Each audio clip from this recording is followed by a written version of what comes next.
we are going to go on to something that's probably a little bit more lighthearted, which is that over the weekend, I think it was December 4th, there was this Patriot Front unified march throughout Washington, D.C., which seems to have come out of nowhere, as far as everyone is aware. As far as I'm aware, there was no word of this on social media. No. And as far as most other conservative commentators are aware, they'd never heard of this going down, and they'd never heard of this organisation. But we've got this clip. Well, before we get to the clip, sorry to interrupt, right? I just want to point out how unusual that is, right? Because I'm very much well embedded in like the MAGA social media ecosphere on Gab, on Getter, on Facebook, on any platforms. I follow as much on all sides as I can because I want to be, well informed about the political environment. And I had never heard of this organization. I don't know a single person who's involved with it. There is not one significant commentator that I'm aware of who had ever heard of anything of it, like any of this organization. And then suddenly it pops up fully formed with whoever all of these people are, with uniforms of some sort, and all of these flags and things like that. It's like, and they seem, other than one or two direct members, they all seem to be taking pains to hide their identity. Yeah, which is not something that the Patriots actually did. No, it's definitely not. Most of these other groups, whether you want to call them white supremacist groups or not, have not really made much effort to hide their identities. No, well, like the actual sort of Charlottesville white supremacists or the MAGA supporters at January the 6th, like none of them took any pains to hide their identities. Yes. None of the Proud Boys or anything like that. And so who are these guys? Where have they come from? And who's organized this? Yeah, so if you want to just play this clip so we can see them and hear what they're saying. All right, as you can see, they've brought the helicopter out. There's tons of police. Thomas, why are we marching in D.C.? Our demonstrations are an exhibition of our unified capability to organize, to show our strength, not as brawlers or public nuisances, but as men capable of illustrating a message and seeking an America that more closely resembles the interests of its true people. Yeah, and for anybody who wasn't watching that, it was just two guys, the two unmasked guys, standing at the front of this with a small group, I'd say probably in the tens, maybe reaching 100 people. I heard that there were 500 people there. But doesn't look like 500. Yeah, I agree. Yeah, it looks like maybe 50 people behind them, all marching in lockstep with white sock bandana style things over their faces, with all caps on, all wearing sunglasses, looking an awful lot like those definitely not feds from September. Yeah. And they're all in matching chinos, and they've all got knee pads on for some reason. And you can hear what they're talking about there. They say, oh, we want a unified America for all this sort of stuff. It sounds all very, what I would describe as rote talking points. Yeah. Like if you were someone trying to LARP or cosplay as a Charlottesville-style right-winger, these are the talking points that you would probably go for the most obvious and immediate impact, as far as I can tell. Yeah, it's weird because the rhetoric doesn't match any of the rhetoric that you see online. And that's unusual, I think. And the guy that you can see with the hat on, who is the one who is explaining what they're going for, is a man called Thomas Rousseau, who I believe is the man who formed this organization. Right, okay. Seems to be a very young man. If we skip over to the next link, we can see here Jack Murphy on Twitter put up a different view of the action.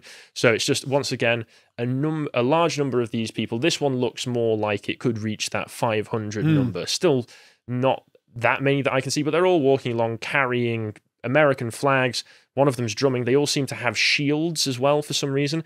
They've got a uniform and they've got chinos, which... They definitely have a uniform. This is much more organized than I would expect some kind of grassroots movement to appear. That's exactly the way, that's the correct frame. No, the Patriots are like, who the hell are these guys? Yeah. How have these guys flown under the radar of the people who are interested in patriotic organization in the United States? And they've just popped up fully formed with uniforms, banners, and an obvious, clear organization. And literally no one knows who they are. Yes, but they would, we'll get onto it later, but they would certainly have you believe that they've been active for a long time. So if we move along, people obviously started to click this immediately. We've got same feds, different costume from Jim Hansen. On the left, you can see the image of them all marching in lockstep. And then on the right, was that the January 6th rally that was going on in September to free January 6th, and you can see all of those guys who definitely don't have Glocks in their pocket. Either that or they're just very happy to see you. And they're all wearing very similar uniforms with the shorts and the sunglasses, and the wristwatches. Yeah, wristwatches, all very young, all in very good shape. And that is another point to make with these Patriot Front people as well, that they all, as far as you can tell from, what you can see of their faces and their body shape, they all seem to be very uniform, not just in their outfits, but also in the level of fitness. Yeah, now that's a really interesting point, because if it was a grassroots organization, you'd expect a wide diversity, should we say? I'd expect a few fatties in a MAGA rally, to be honest. Well, yeah, but anything like Antifa, you can see how a lot of Antifa is actually quite grassroots among middle-class college students, because a lot of them are weird and fat, and it's just one of those things. When you get a bunch of very fit people all in the same uniform, it seems like deliberate organization. Absolutely, it does. And if we move along, this Twitter account, Jarvis, if you just scroll up to the top of this, because it starts halfway through, has done some great work in examining where a lot of the media attention seems to have come from with Patriot Front. So I won't go through the whole thing because there's quite a lot of information. I'll just take out some of the main points here. So the initial account that was talking about this Washington rally is this one, which is that's a fake picture, isn't it? Yes, it's attributed to the name of a Cheryl Llewellyn, who does not exist. The image is AI generated, and she only signed up for Twitter like the day before the news came out, and only had one other post on her Twitter account, which was about raising money for her sick dog. Right. So very, very strange account for this all to have originated from. So if we scroll down, shows she posted a tweet about the Washington rally, and it immediately tagged a number of journalists and news publications such as CNN, a bunch of, you can see there, a bunch of journalists. Local news affiliates. And Fox, by the looks of it. BG on the Scene, New York Post, Washington Post. And the thing was as well that all of these news publications, or at least the ones that you would expect to really want to jump onto any news about white supremacy in America. These are the people to go for. Yeah, began immediately retweeting it and talking about it, which is very strange because I imagine these sorts of accounts don't often look at their random Twitter mentions from day-old accounts, perhaps. Well, I mean, you don't know it's a day-old account when it appears in your mentions, do you? I suppose so. But yeah, and it immediately got retweeted, including one man called Christopher Goldsmith, who was a so-called disinformation expert and fascist hunter, tweeting about it. He tweeted, he says that he has known about Patriot Front for a long time, and he was even able to say about how they were getting away, which is through U-Hauls and all piling into trucks. Right. But if you actually check his account, the first time that he posted about them was on December 4th. Right, so like a couple of days ago. Yeah, a couple of days ago, the day that this happened. Okay. But then he immediately claims to be an expert on them, and like I say, he manages to get the information correct in how they escape from the scene of their marches, which all seems very convenient. Yeah. And then there's a few other things that this thread points out, such as the fact that the media that were on the scene didn't seem to want to or even try to get an interview with any of these people, which is very strange because you would expect them to be like, why are you here? What's going on? And none of them seemed to try to follow the U-Hauls, which were very obviously escaping the scene, either to see what's going on with that. And Goldsmith himself is now claiming that he was fooled by the AI-generated Cheryl account into spreading fear because, amusingly, a few days after everybody started to point out, hold up, this account's AI-generated and only has 2 posts, what's going on? They suddenly pulled the mask and went, aha, we've changed our name to Reclaim America. We were a front account for Patriot Front, trying to get free publicity by spreading fear. All seems a little bit convenient, wouldn't you say? Yeah, definitely. Yeah, and highly sus. The account has now been suspended, but before they did so, they were trying to confirm to everyone, don't worry, no, we are a real organization, I swear. If you go on our Telegram, we've got 4 years worth of activity on there. See, so we're definitely real, guys. And I actually do have their Telegram up that we'll look at in a few minutes. But the Chris Goldsmith as well, it points out some information regarding him. It was a very interesting character in and of himself, this guy who was very quick to start reporting claiming that he's an expert on something that he just got fooled by. Yes. So he's a liar. By the sounds of it, yes. Right. And it's not like he doesn't have a history of this, because he was given, in 2008, by the sounds of it, a less than honourable discharge from the military for attempting to kill himself. And in the same year, 2008, he claimed to have sabotaged the weapons of the Iraqi allies while he was out in Iraq for some reason. And then in the video, he admits to this. He blamed it on Republicans, making him a racist. And then a few years later, he comes out and being like, well, actually, I was an anti-war activist at the time, because I'm sure you get plenty of those in the military. So he's a spook, is what we're saying. Basically, yeah. He says he imagined it, and it seems to have been investigated by corroborated by an investigation done by the military. So either way, this is not a stable man, but he is now a Democrat activist.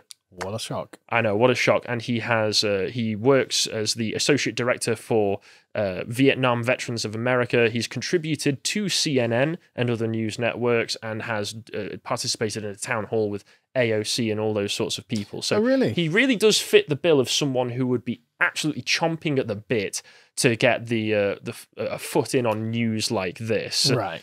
But yeah, if we move along, you can see here, we've got footage of all of these Patriot Front members all packing into the back of a U-Haul, all of them with their shields and uniforms. Once again, a suspicious level of organization has gone into this march. And if we move along, there's another one, because it turned out it wasn't just one U-Haul. If you just want to play this video, Michael, yeah, you can see here a U-Haul pulls up. This is a different one at a different location, except there's something strange about this one that I've noticed, is that there seems to be police at the side of the road, sort of just waiting and helping them, managing the departure. Yes, not seeming to arrest any of these people who I'm sure that they would love to get their hands on, not, hassling them in any way. They just orderly get into their truck. I mean, where are they going? Well, I mean, the media certainly weren't interested by the sounds of it. Let's not bother investigating that, guys. Yes. That's really suspicious. Really suspicious. And then if we move along, you can see that I've got their Telegram up here. And it's very strange, because for an organization that no one's ever heard of before, they've got 14,000 subscribers on Telegram. And if you just start scrolling up through here, Michael, you don't need to worry about stopping. That you can see there's a very particular type of content that they've posted on their Telegram, which seems to be just photos of them having lovely days out and putting banners up everywhere, doing some push-ups with the lads. There's only a few posts on here that ever actually relate to any direct action that isn't just spraying some spray paint or putting up some kind of banner saying, pretty stock conservative phrases like better dead than red. I was going to say, what's really interesting is the lack of ideological propaganda, right? It feels very sanitized. Like there's no meat, right? If we can just stop on one, right? So, I mean, like what are we being told there? Because normally these slogans have some kind of biting ideological message in there. Yes, right? they're designed to shock, to keep your attention. Exactly. And you get this with Extinction Rebellion or with any of these others where like they've got a genuine drive to go somewhere. But if you can go just carry on going up a bit, just like there we go, better dead than red. Oh wow, that's so edgy. I've never heard that one before. Exactly. That's so new. Reclaim America. What do you mean? Like who are you talking about? There's no like body to what's being said. It's just a spray paint overlay. Yeah, I don't feel the ideological passion that would typically be underpinning an organization like this. Reclaim America from who? What is the problem? Why are we doing any of this? None of that is present. Yeah. Like this feels like something that was confected for a video game or a movie or something. Well, that's the thing. The other thing I've noticed about the images is that a lot of them I feel like you could very easily spend a weekend going around a city, taking hundreds of these photos, and all of a sudden you've got a few years worth of content stockpiled to just be able to post when and if you need it to make yourselves look like an active organization until you want to push something forwards. Because like they all seem to be variations. The only other photos there are photos of them all going hiking because, you know, a day out with the boys. And there is maybe one or two posts about them actually doing marches, one from July earlier this year, I believe, and then the one from December, which was leading up to the Washington one. And if we move along again, we can go to their website, which has a manifesto. Sorry, I've got, like, again, none of that is like strong family, strong nation. Okay, yeah, like it's not incendiary screeds against Jews or black people, right? It's not like white nationalism as everyone else will have experienced it on the internet. The only place that I can find even a remote whiff of that kind of rhetoric is in this manifesto they have on their, once again, shockingly professional-looking website. Very clean, isn't it? Yeah. Yes, it's not what, once again, not what you'd expect a grassroots website to look like. Most of the time, these sorts of websites, I would imagine, to look like something from Internet 2.0. It's also suspicious that this website comes up very easily through searches. On Bing, you type in Patriot Front, and it's the first result that comes up, whereas organizations like the Proud Boys and Patriot Prayer, they tend to get buried no matter what search engine you're on. So the only bits that I could see that are remotely sort of talking about, you know, race and stuff like that are these sorts of quotes where it says in the manifesto, however, it must be noted that you exist as an individual, but you do so in accordance with your family, community, nation, and race. You must never exist in spite of them. To see yourself solely as an individual is misguided and lacks an ethical basis. They also say people without a natural identity will find an artificial one instead of identifying with a natural classification, such as family, community, nation, or race. So the mentions of race in those are basically the only parts that I can see here. That's the closest you get to any kind of underlying ideological meaning, content in the activism. And once again, it seems to have been sprinkled in so that any potential normies that might be, you know, going, oh, who's this organization? Scrolling through, go, oh, you know, taken aback in horror. Yeah, because there's like, it's very like a gloss. It feels like an empty gloss over what is supposed to be a movement, but I'm not seeing any substance. Because I mean, look, you know, as much as I disagree with the communists or the Nazis or whoever, at least there's substance underpinning the slogans, right? Yeah. They at least have a theory of why they're doing what they're doing. And if you want to try and be a reactionary right winger in the sort of a mold of someone like Julius Evola or something, then he certainly was nowhere near this clean with his arguments. He was very straight up about what he was saying, whereas this all seems to sort of be like inference. That's the point, isn't it? Like, they're never actually identifying the body that they are in favor of, right? I mean, look at this. Every group has a common interest in the form of survival, prosperity, and progress. What we see illustrated so well in our current age is also the prevalence of collective threats. In order to survive as a culture, heritage, and way of being, our nation must learn that its collective interests are fighting against its collective threats of displacement and enslavement. Like, I know what they're trying to say, but they're never just our nation. Like, that could be, that paragraph could be transplanted to any nation on earth, and it would be just as valid. Right. Yes, this reads like a corporate press release written by an intern, which, if they're feds... But it's totally universalized. It's not appealing to, like, particular American signifiers there. You know, you see it in the pictures, but, like, the statements themselves, any country on earth could have that same statement, and they would consider it to be true in a sense, as in, you know, superficially true. Yeah. And then there's also a few other funky things that sort of make me get suspicious. Like if you go on their homepage and scroll down just a little bit, you can see they've got a link to their BitChute, which immediately comes up with this page is restricted due to incitement to hatred. Once again, seems like something that an organization trying to invite people in wouldn't want front and center. They would probably be looking to just it looks more if you scroll down here a bit, Michael, on the front page, a little bit further, it seems like something that would be done a little bit further again. You'll find it when you see it. It'll be big. Here you go. BitChute, channel restricted, contains incitement to hatred. That seems like a lot like something intended to scare normies. Well, is that just an image, or is the BitChute is a link to their channel, but this is written out. Yeah, so they're just saying that. Yes. Right. That's like, can we go to their channel on BitChute? Is that as far as I could see from what I looked at some of the videos, oh yeah, it's not even a link to their channel. No, it's not a link to their channel. It's just a link to BitChute. Yeah, it's really weird. I went on their channel and it basically just seemed to be like 2-minute discussions with their leader who's like, oh, we need to stand up to the power systems. It's like, oh, wow, how vague. Yeah, yeah. Yeah. And so their website's a bit weird as well. And then if you move along, we'll skip through a little bit of this stuff. That's Thomas Rousseau, the guy who who supposedly forms the organization. He's got his own page on the Southern Poverty Law Center. If you move along again, you can see. Well, hang on, sorry. If we just go back, I know you're going over a bit of time, but like Thomas Ryan Rousseau began revealing adherence to white supremacy as a member of his high school newspaper. This aided in his rapid ascension to leadership on the racist right, first with Vanguard America and later with his founding of Patriot Front.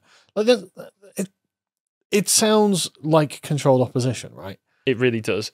And if we move along, we can actually see there are still all of the articles that he contributed to on his high school newspaper. If you scroll all the way down to the bottom here, Michael, you'll find that some of the articles that he wrote, just up a little bit, you can see he's talking about stuff like diversity and other such things. Oh, really? Yeah, I mean, if you scroll up, he's also done some stuff like covered the Trump rally, and he does it in a very neutral way. But none of this comes across like the progressive and gradual radicalization of a young man, because these contributions go all the way up until 2017, which is when he supposedly founded this organization. So it's very, very strange. And then if we move along again, the only other major activity that I could find with Patriot Front was them doing a July 4th rally in Philadelphia back in July. Obviously, back in July this year, where they talk about how as the rally passed by City Hall and other central locations, a number of residents and bystanders began following the marchers and shouting at them. There were at least 10 to 15 counter-protesters who engaged while the police did not. Later, after the marchers had backed away and climbed into rental trucks to depart, police did detain them. Photos posted online show. I followed the link. It's just a photo of like one or two of them with their hands behind their back. Looks more like a publicity photo to me. And, well, they just probably pull out their FBI badges and they were like, oh, right. Yeah, you can see, once again, there's the repeating with the U-Hauls and rental trucks, and there's also the same uniforms and outfits. And also it's the fact that 10 to 15 counter-protesters showed up and like started shouting at them, and they were like, oh, leave us alone.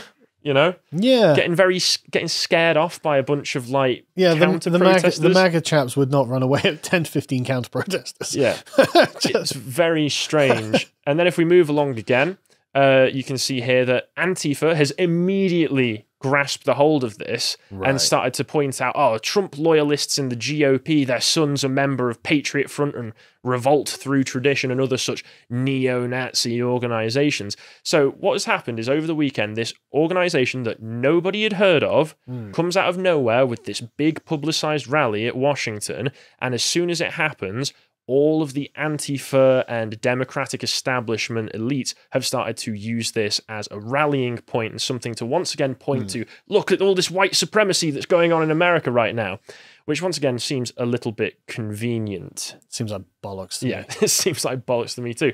So yeah, all in all, these guys, if they are real, are the most milquetoast, ineffective, and lazy activist organization I've ever seen, and frankly, they suck, or they're very obviously feds. If you enjoyed that segment from the podcast The Lotus Eaters, you can go to lotuseaters.com to get access to all the premium content we have on the site. We've got loads on there, and it's all really, really good. For example, we have regular premium articles that discuss contemporary events, and we have an audio track for our silver and gold tier members.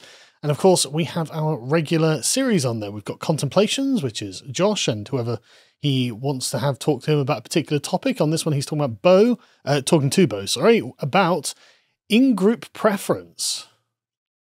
Moving on.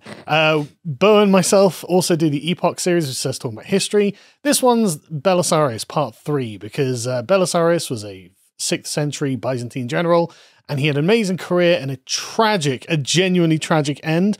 And the myth of him is old blind Belisarius begging on the streets of Rome. would have been better than what happened to him, but I won't spoil it. I'll let you figure out. I'll let you find out. And of course, we do our regular book club as well this week's or this month's. I don't know how often we do them actually. Fairly regularly. It takes a while to read a book. But this is Callum doing John Stuart Mill's On Liberty, in which I rail against utilitarianism. I used to be a huge fan of John Stuart Mill, like 5-10 years ago. And since then, I've really soured on utilitarianism. And so the framing of his arguments, I find kind of insufferable. He's not wrong in what he's arguing for, but it's the way he's doing it. But anyway, we also do a bunch of premium podcasts, things that are entertaining, we think, like the politics of Star Trek that I did with John, talking about, well, is Star Trek a socialist paradise or not? It turns out it's not, but it's, you know, it's something different. Post-scarcity liberalism, basically. But that's a really good podcast. And we also have to put up things on the website that we can't actually put on YouTube because YouTube has editorial policies about things such as where all these heart attacks are coming from. Giant elephant in the room. It's probably climate change. Don't worry about it. We also have fascinating interviews from really interesting people, such as this one, which is an activist called Luke Avery, who's a Christian, but don't worry, he's not Bible thumping in this. What he's doing is talking about the ancient wisdom in the biblical book of Proverbs, and it's very much daddist sort of stuff, and I really enjoyed doing this one. And I think I'll have him back in, hopefully, to do another one, Ecclesiastes or something, and hopefully we'll do another one soon. And if you want to keep up with us, you can follow us on getter.com. I love the phrase getter doing, something like that. I don't know. You're doing really well on there, though, aren't you? You've got like 11,000 followers. So come follow me on Getter, come follow you on Getter. Yeah. And lotuseast.com on Getter. Lotuseast_com on there. Let's go check that out. And also the conference itself. So this is a conference being put on by the Getter guys. This is on the December the 8th. So update on this, the Getter conference has been postponed until further notice. We will let people know as soon as we have more information. Apparently it was postponed thanks to the global freakout in response to the Omicron variant. So sorry about that. So if you'd like to get access to all that premium content, you can subscribe at lotuseaters.com. Thank you and goodbye.